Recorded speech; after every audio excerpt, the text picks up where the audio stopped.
দুই দুই আর দুই যোগ করলে কত হয়? তুমি ক পেয়েছো? নাও, ক। এক আর এক যোগ করলে কত হয়?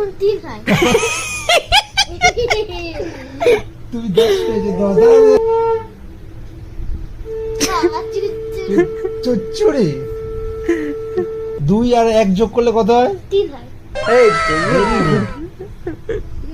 আর 1 আর 2 যোগ করলে কত হয়?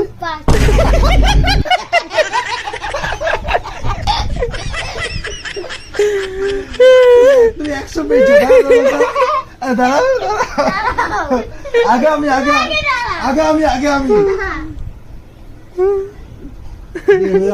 তুমি 100 পেয়েছো। দাঁড়া, 100 আমাকে লিখতে দাও। না না, ওখানে লিখতে হয়, ওখানে লিখতে হয়। হ্যাঁ, ওখানে লিখতে হয়, আমাকে ওখানে লিখতে দাও।